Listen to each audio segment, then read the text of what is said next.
Terima kasih Tuhan, sudah sebentar kami akan merenungkan sebagian dari kebenaran firman Tuhan. Tuhan yang menolong kepada kami semua untuk kami dapat memiliki hikmat yang daripada Tuhan, sehingga apapun yang kami pelajari dapat kami mengerti, dapat kami lakukan, dapat kami aplikasikan dalam kehidupan kami setiap hari, sehingga sepanjang hari, sepanjang hidup kami senantiasa berkenan di hadapan Tuhan. Terima kasih Tuhan, terima kasih Yesus. Akhirnya hamba-Mu yang jauh dari sempurna ini, diberi lidah hati dan pikiran ini benar-benar memuliakan nama Tuhan, dan segala sesuatu yang menjadi kekurangan keterbatasan ini Engkau Tuhan yang menyempurnakan, sebab Engkau Tuhan Maha Sempurna. Terpujilah nama-Mu Tuhan sekarang dan sampai selama-lamanya, dan di dalam nama-Mu Tuhan kami Yesus Kristus Tuhan dan Juru Selamat kami hidup, kami berdoa dan mengucap syukur. Amin. Silakan duduk kembali. Shalom. Shalom. Selamat pagi bagi saudara yang terkasih di dalam Tuhan. Kembali kita berjumpa dalam ibadah pada pagi hari ini. Kiranya tetap semangat, semakin mengandalkan Tuhan, ya, dalam segala pergumulan, dalam segala peristiwa, dalam segala kejadian. Memang sudah seharusnya kita mengandalkan Tuhan, ya kan? Karena saya percaya semua kita di tempat ini pasti memiliki pergumulan hidup. Tidak hanya pergumulan berkaitan dengan pandemi corona saja, tapi masing-masing orang, masing-masing pribadi pasti memiliki pergumulan hidup, apapun itu. Ini sudah rekod belum? Baik itu pergumulan tentang kesehatan, baik itu pergumulan tentang ekonomi, baik itu pergumulan tentang keluarga, pekerjaan, apapun itu. Yang anak-anak usia sekolah, saya percaya ini pun juga sedang mengalami pergumulan, ya kan? Seharusnya bisa sekolah di sekolah, tetapi ada sekolah di rumah. Tapi paling yang lebih berat ya orang tuanya ya, pergumulan ya, ngeluh ngajari anaknya gitu kan, membayar ke sekolah larang-larang, gurunya cuma kasih PR kan begitu. Tapi ya itulah pergumulan hidup. Setiap manusia pasti memiliki pergumulan. Ono sing bergumul untuk mendapatkan tempat tinggal, ya kan? Macam-macam pergumulan. Firman Tuhan kita pada pagi hari ini mengajarkan kepada kita bahwa di dalam setiap pergumulan Tuhan berkata supaya kita tetap berjaga-jaga dan berdoa. Karena saya pun percaya hanya itu jawabannya.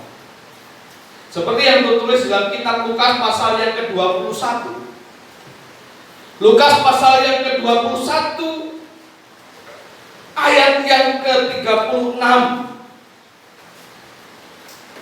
Lukas pasal yang ke-21 ayatnya yang ke-26. Begini kata firman Tuhan. Berjaga-jagalah senantiasa sambil berdoa, supaya kamu beroleh kekuatan untuk luput dari semua yang akan terjadi itu, dan supaya kamu tahan berdiri di hadapan anak manusia. Berjaga-jagalah dan berdoalah senantiasa. Supaya apa? Supaya kamu beroleh kekuatan.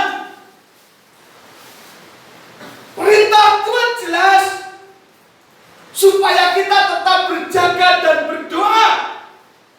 Dan saya meyakini ini berlaku untuk semua manusia dan berlaku untuk semua persoalan kehidupan. Supaya apa? Supaya dikatakan dalam firman Tuhan, supaya kita beroleh kekuatan. Dan berbicara tentang doa, saya mencatat ada 3 arti doa. Jika kita melihat berdasarkan kata bahasa asli yang tertulis khususnya dalam bahasa Yunani di sepanjang Alkitab ini, ada 3 arti Yunani, yaitu aiteo. Aiteo yang artinya adalah meminta. Jadi doa itu adalah permintaan. Sebab itu Matius pasal 7 ayat 7 ya, Yesus katakan, mintalah maka engkau akan diberi, carilah maka engkau akan mendapat, dan ketuklah maka pintu akan dibuka. Bahwa siapa saja termasuk Anda dan saya berhak untuk meminta di dalam doa. Sebab doa itu adalah aiteo, adalah permintaan. Apa dasar permintaan itu? Dasar dari permintaan itu adalah ketulusan dan kejujuran hati. Artinya setiap kita harus meminta dengan tulus, dengan jujur, tidak ditambah-tambahi. Supaya apa? Supaya mendapatkan keuntungan pribadi. Dalam satu peristiwa dalam kitab Matius pasal yang ke-19, Anda bisa melihat ayat 13 sampai 15. Matius 19 ayat 13 sampai 15. Di sana ada satu kejadian di mana ketika Yesus sedang bercakap-cakap dengan banyak orang sambil menyampaikan firman Tuhan, sambil bercanda-canda, tiba-tiba datanglah seorang atau seseorang yang membawa anak-anak kecil di hadapan Yesus. Untuk apa? Dikatakan di sana supaya anak-anak kecil ini ditumpangi kepalanya oleh tangan Yesus dan diucapkan berkat, didoakan oleh Yesus. Tetapi respon yang mengejutkan dilakukan oleh murid-murid. Dalam Matius pasal 19 ayat 13 sampai 15 di sana tercatat bahwa murid-murid itu mengusir. Murid-murid itu marah. Mungkin kurang lebih sama seperti kalau ada orang tua yang membawa anak kecil ketika di gereja melayu-melayu gitu ya, dimarahin. Ayo lari, ayo gini, ayo gitu. Begitu kurang lebih. Jangan ganggu. Mungkin ada baiknya, tetapi apa yang dikatakan Yesus? Dikatakan di sana bahwa Yesus justru menegur murid-muridnya. Ojo, bene, jarke, jarno, biarkan mereka datang kepadaku. Sebab merekalah yang mempunyai kerajaan surga. Coba dilihat, dibaca, dibuka. Kalau tidak dibaca semuanya, dibuka supaya bener das. Kok kayaknya Pak Julius ngarang. Oh, no. Terima kasih ya. Biarkanlah anak-anak itu, janganlah menghalang-halangi mereka datang kepadaku, sebab orang-orang yang seperti itulah yang mempunyai kerajaan. Orang-orang seperti apa? Orang-orang seperti anak kecil ini loh. Mengapa dikatakan oleh Yesus Kristus sendiri bahwa anak-anak kecil ini memiliki kerajaan surga? Sebab sudah sifat anak-anak itu polos. Anak-anak itu pada umumnya jujur. Anak-anak itu pada umumnya tulus ketika meminta segala sesuatu. Kalau mereka butuh sepatu, ya ngomongnya sepatu. Gak mungkin manyak. Manyak tahu manyak. Meremen, melebar kemana-mana. Karena mereka tahu betul butuhku sepatu. Itu anak-anak. Mereka tidak berusaha mencari keuntungan ketika berkata kepada bapaknya, Pak, aku butuh sepatu. Sepatunya rusak kira-kira. Juga aku butuh tas, kaos kaki dan sebagainya. Padahal kaos kaki kan masih bisa dipakai. Tapi dalam pikiran anak ini berkata, Gus, kaos kakiku, engkau tasku bisa tak dol, lumayan aku itu bagi, itu untung. Tidak ada anak yang berpikir begitu. Karena mereka memiliki ketulusan dan kejujuran. Maka Yesus pun juga katakan di ayat yang lain, supaya setiap kita pun menjadi seperti anak kecil yang selalu terus meminta kepada Tuhan. Tidak memiliki motivasi, tidak memiliki tujuan lain. Tidak ada modus, Anak kecil itu nggak ngerti modus. Tapi mulai rodok dewasa, rodok remaja, terus ngerti modus. Minta izin sama bapaknya pergi belajar kelompok, tapi jebule nongkrong nek Suratmo. Terus mulai remaja. Gue rodok gedene kuliah beda meneh. Ya, beda meneh. Katanya belajar kelompok jeblok dolan tekan Yogyo. Harus gede loh, ada tuh kan. Apa menarik? Wes ngerti pacar, wes duwe pacar lah. Kadangkala ketika anak sudah menginjak remaja, memang orang tua perlu rotok kereng. Bapak-bapak perlu minggu brimos, yang duwe brimos. Ben kita rotok kereng. Lek brimosnya loro apa telu tak kaya lele mending ra usah lah. Satu itu dipoto yo elek. Lah jadi buka Mbak ya. Brimos loro perlu rasa bingung. Malah nyawa gede. Ya. Jadi anak kecil itu polos. Inilah yang diharapkan Tuhan, supaya setiap kita meminta kepada Tuhan, berdoa kepada Tuhan dengan tulus, tanpa memiliki tujuan apa-apa, apalagi untuk keuntungan diri sendiri. Mengapa saya katakan banyak orang yang sudah dewasa, mungkin termasuk di antaranya kita, berdoa seringkali tidak tulus? Apa buktinya? Banyak. Salah satunya, banyak orang yang berdoa pada Tuhan ketika kepepet. Banyak orang yang berdoa kepada Tuhan ketika butuh. Banyak orang yang datang kepada Tuhan ketika ingat. Mereka tidak memiliki ketulusan hati. Atau bahkan ada orang yang berdoa meminta kepada Tuhan hanya syarat. Aku orang Kristen, benar memang dia berdoa. Apa menang emak-emaknya di acara gereja. Lek orang berdoa, lek kita merentok, gue berdoa terang orang, sebenarnya kita berdoa. Bukan permintaan seperti itu yang Tuhan ingin. Arti doa yang pertama jadi aiteo, yaitu meminta dengan ketulusan dan kejujuran. Arti doa yang kedua, Bapak Ibu Saudara, dalam Alkitab beberapa kali disebutkan doa itu dalam bahasa Yunani, yaitu deomai. Deomai yaitu menegaskan satu kebutuhan yang konkret. Jadi artinya Bapak Ibu Saudara bahwa ketika Anda berdoa itu yang jelas, yang tegas, harus konkret. Makanya dalam kitab Matius pasal yang ke-6 ayat yang ke-7, itu dalam satu perikop itu berkaitan dengan hal berdoa. Yesus mengajarkan kepada kita dalam Matius pasal yang ke-6 itu tentang hal berdoa. Salah satu doa yang disebutkan dalam Kristus, jika kamu berdoa, jangan kamu bertele-tele. Karena banyaknya kata-katamu itu tidak ngaruh terhadap jawaban Tuhan terhadap doamu.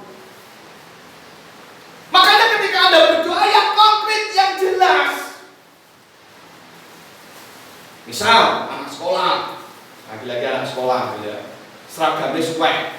Ya berdoa sama Tuhan, Tuhan seragamku suwek, saya butuh seragam, jelas.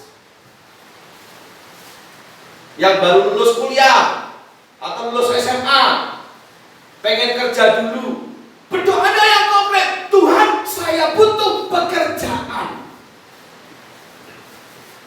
Jelas tuh.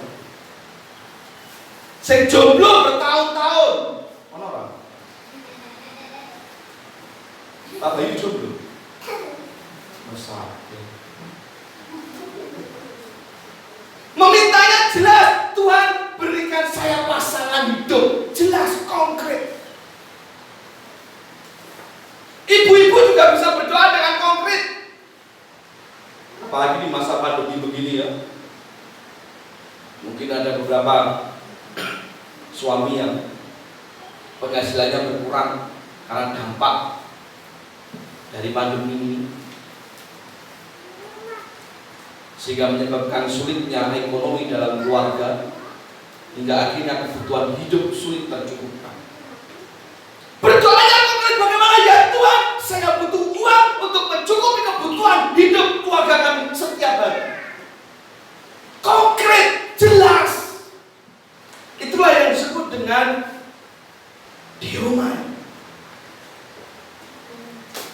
Jadi jawaban Tuhan tidak berpengaruh kepada manis dan juga indahnya rangkaian kata-kata doa kita, nggak ngaruh. Ada banyak orang yang ada dua tipe. Yang pertama adalah orang yang sombong, terlebih ketika diminta untuk memimpin doa. Wah, kata-katanya berwangkai dengan baik. Duwowo buat. Sing iso basa Jawa mung wipis, sing iso basa Nias mung wipis. Kenapa basa Nias wipis? Mungkin ada ya, mungkin. Ya bahasa adatnya masing-masing dengan sangat baik dan bijak. Supaya apa didengar orang itu enak. Didengar orang enak. Nah ini apa? Kebalikannya ada orang yang minder, merasa tidak pandai menuturkan kata-kata, merangkai kata-kata yang indah dari hadapan Tuhan, hingga akhirnya tidak mau berdoa, atau setidak-tidaknya minimal tidak mau memimpin doa. Sekali lagi saya katakan bahwa Tuhan tidak butuh itu. Yang Tuhan butuhkan adalah kejelasan. Kowe iki nyuwunmu apa? Mintamu apa sing jelas, yang konkret.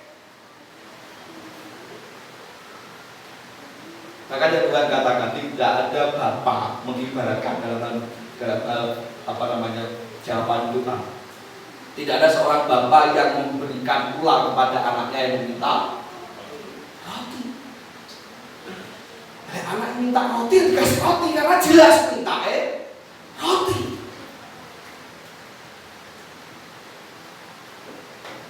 Ya, diomai. Kita menegaskan satu kebutuhan yang itu yang kedua. Lalu arti yang ketiga, Bapak Ibu Saudara, arti doa yang ketiga ialah erotau. Erotau, apa itu erotau? Erotau yaitu mengartikan bahwa begini. Catatan saya menuliskan begini, saya tuliskan begini. Bahwa doa itu menghimbau dengan menegaskan kebebasan si pemberi. Dalam kamus bahasa Yunani saya cari artinya seperti ini. Menghimbau dengan menegaskan kebebasan si pemberi. Apa maksudnya? Artinya bahwa doa itu tidak memaksa si pemberi, yang dalam hal ini adalah Tuhan. Jadi Tuhan mau jawab apa, itu hanya Tuhan. Saya pernah katakan, jangan suka memperkosa Tuhan. Ketika engkau berdoa, doakanlah sebaik-baiknya di hadapan Tuhan, dan selalu akhiri dengan jadilah segala sesuatu dengan kehendak Tuhan. Nen yo bukan cuma dalam kata-kata, tapi dalam hati dan imanku percaya, jadilah segala sesuatu menurut kehendak. Arti doa itu seperti itu. Makanya seringkali saya mengingatkan dan menegaskan, kunci doa itu apa? Kunci doa itu adalah seturut kehendak Tuhan. Biarlah kehendak Tuhan yang terjadi, bukan kehendak Julius Kristiono, bukan. Artinya ketika ada orang sakit, minta saya doakan, ketika saya doakan sembuh, itu bukan karena Julius Kristiono, tapi karena Tuhan yang menghendakinya sembuh. Nah, buat doa sampai mulut berbusa, kalau Tuhan tidak menghendaki sembuh, ya tidak akan sembuh. Baik dari segi isi jawaban doa ataupun sisi waktunya, itu terserah Tuhan. Itu erotau. Jadi dengan kata lain, bahwa doa itu berarti memohon kepada Tuhan sebagai sang pemberi, tetapi dengan tidak memaksa, karena segala sesuatunya itu bergantung kepada yang memberikan, yaitu adalah haknya Tuhan. Meskipun kita juga memiliki hak untuk meminta. Tadi balik di ayat pertama, kita diberi hak untuk meminta. Tapi jangan lupakan bahwa hak memberi itu, baik masalah waktu ataupun isi doa, isi jawaban doa itu, Tuhan yang tahu. Jangan memperkosa apalagi mengancam. Waduh, itu. Tuhan, saya butuh sekarang, tak anteng sampai jam loro. Lek sampai jam loro orang terjawab, tidak terjawab sampai jam 2. Aku mau melu Tuhan. Wah, itu ngancam. Kemana ini? Terlalu berani.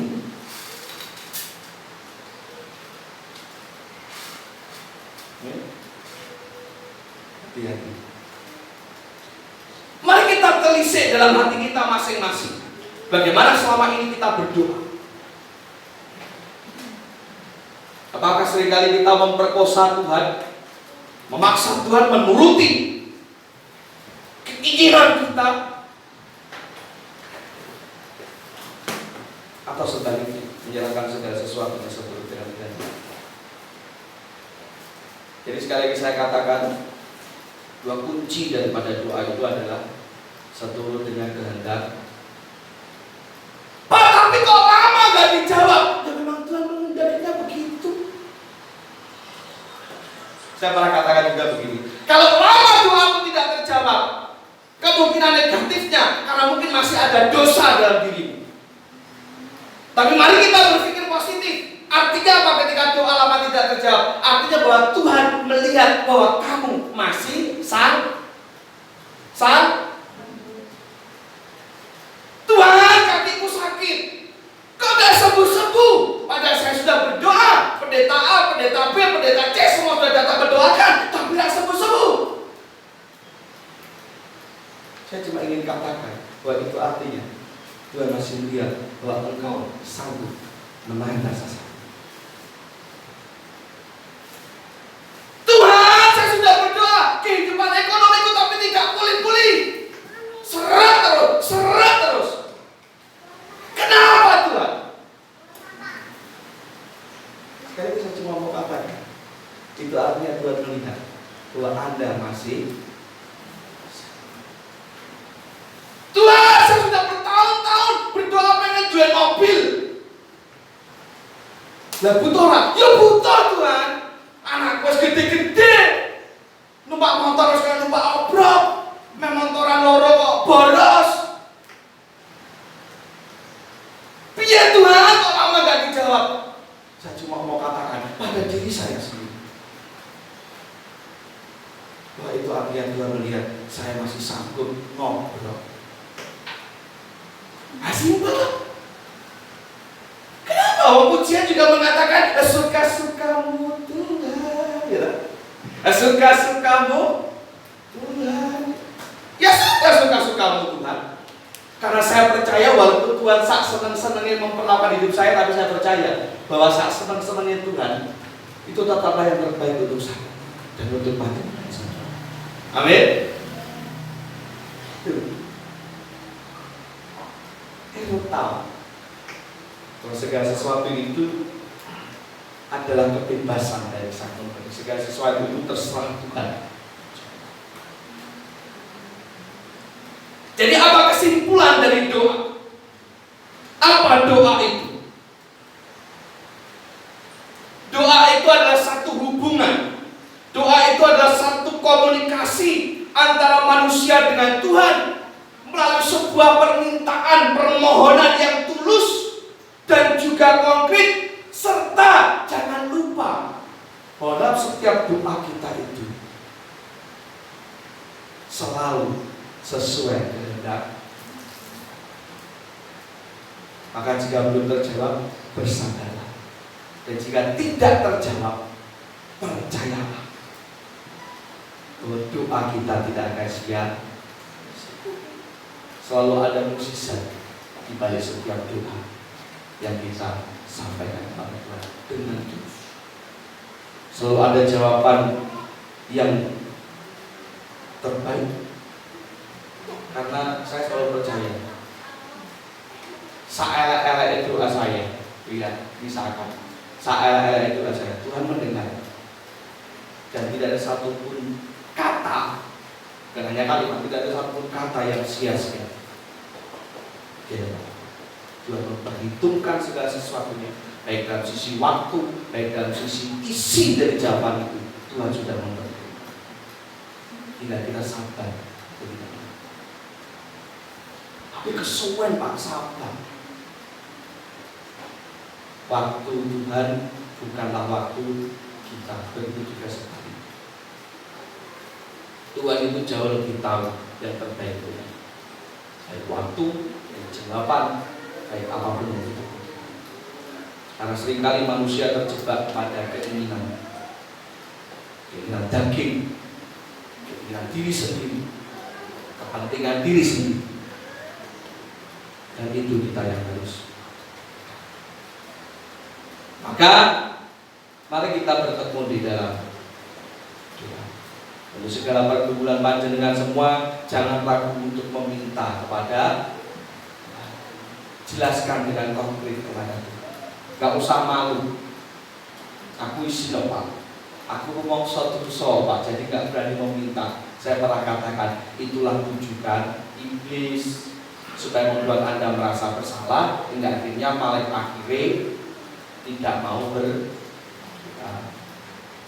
itu tujuan iblis. Lawan, tetap berdoa. Kalau berbicara dosa, semua orang berbuat dosa.